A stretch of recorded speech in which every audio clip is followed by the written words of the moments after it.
শুরু করছি আজকের topic year of great divide.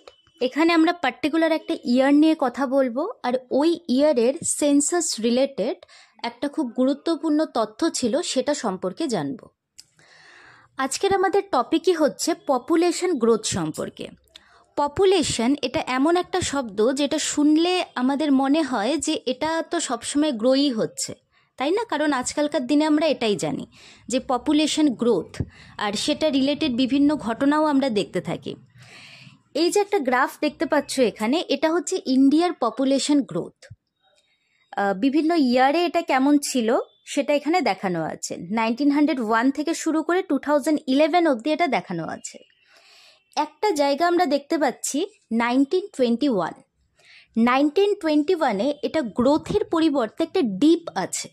তার মানে এই ইয়ারটাতে কি হয়েছিল, পপুলেশন গ্রোথের পরিবর্তে পপুলেশন ডাউন হয়ে গিয়েছিল। ঠিক আছে, তো কি ঘটনা হতে পারে, কি কি কারণ হতে পারে সেগুলো আমরা জানবো এখন।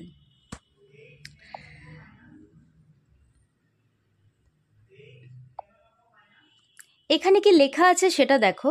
The year 1921 makes a significant turning point in India's demographic history. Demographic history এই কথাটার মানেটা কি সেটাও এখানে আমি লিখে দিয়েছি বোঝার সুবিধার্থে। ডেমোগ্রাফিক হিস্ট্রি হচ্ছে একটা স্টাডি, এটাও একটা পড়াশুনো। কিসের পড়াশুনো? পপুলেশন। পপুলেশনের মধ্যে তুমি কি কি পড়বে? পপুলেশন সাইজ মানে কত জনসংখ্যা আছে, সেটার গ্রোথ কীরকম, বার্থ রেট কীরকম, ডেথ রেট কীরকম, কতজন মাইগ্রেট করেছে, আর তোমার কীরকম এজ স্ট্রাকচার আছে, সেই সমস্ত কিছু স্টাডি করা হয় ডেমোগ্রাফিক হিস্ট্রিতে। এই ডেমোগ্রাফিক হিস্ট্রির একটা টার্নিং পয়েন্ট ছিল এই 1921। এটা বেসিক্যালি তোমার সেপারেট করছে দুটো ঘটনাকে। 1921-এর আগে পপুলেশন গ্রোথ ছিল খুবই স্লো, আর 1921-এর পরে পপুলেশন গ্রোথ খুবই র্যাপিড। তো এই দুটোর মাঝখানে একটা ডিভিশন হচ্ছে 1921। আর বলার অপেক্ষা রাখে না, এই 1921-কেই আমরা কি বলি? Year of great divide.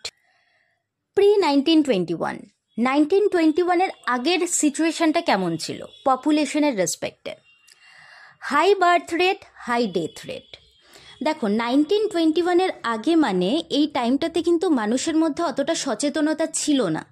তো যেমন হারে ধরো শিশু জন্মও নিচ্ছে, সেরকম হারে মেডিকেল ফেসিলিটিও তেমন ছিল না। তো মানুষ মারাও যাচ্ছে, সামান্য কিছু রোগ হলেই মানুষ ধরো মরেও যাচ্ছে।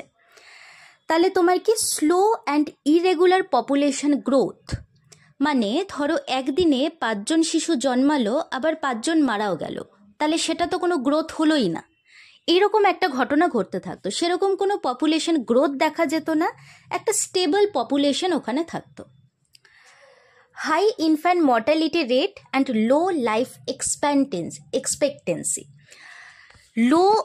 হাই ইনফ্যান্ট মর্টালিটি মানে শিশু মৃত্যুর হার অনেক বেশি ছিল, and low life expectancy medical facility বেশি ছিল না, তো ডেথ রেটটাও অনেক বেশি ছিল।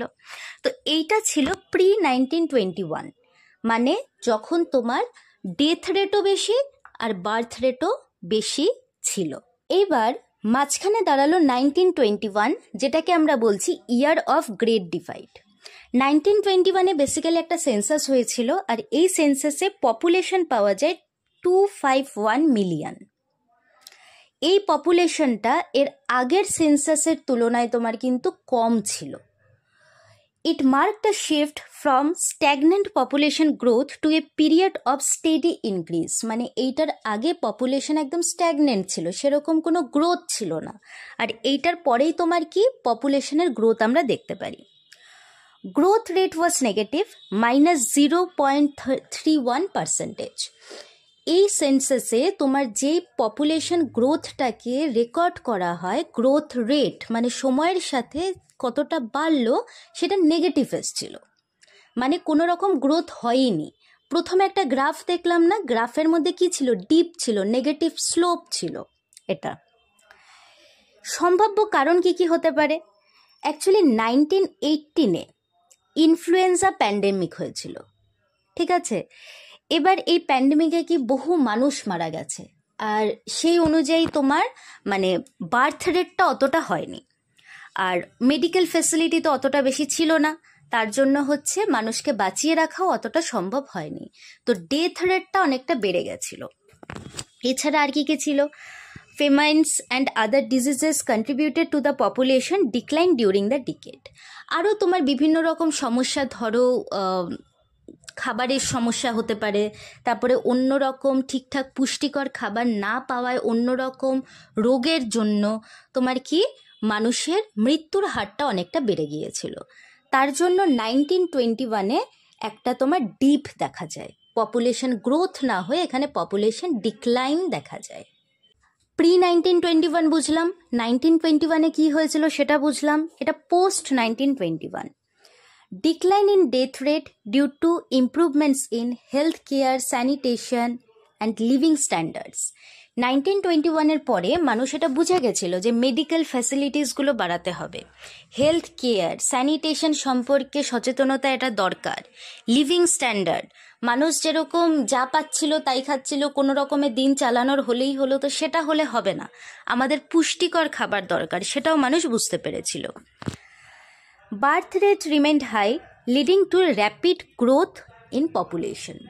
আচ্ছা, এবার দেখো পোস্ট 1921-এ কী হচ্ছে, ডেথ রেটটা কমলো, ঠিক আছে। ধরো একদিনে যদি এখন 5টা বাচ্চা জন্মাচ্ছে আর মারা যাচ্ছে একজন, তাহলে প্রতিদিন কি এইভাবে গ্রোথ হচ্ছে। তো পোস্ট 1921-এ আমরা কিন্তু গ্রোথ দেখতে পাচ্ছি পপুলেশনে। এছাড়া আর কয়েকটা গুরুত্বপূর্ণ জিনিস মনে রাখবা, সেটা হচ্ছে ইয়ার অফ গ্রেট ডিভাইড কোন ইয়ারকে বলে, 1921-কে। কি হয়েছিল এখানে, পপুলেশন ড্রাস্টিক্যালি ডিক্রিজড হয়ে গেছিল, নেগেটিভে চলে গেছিল রেট।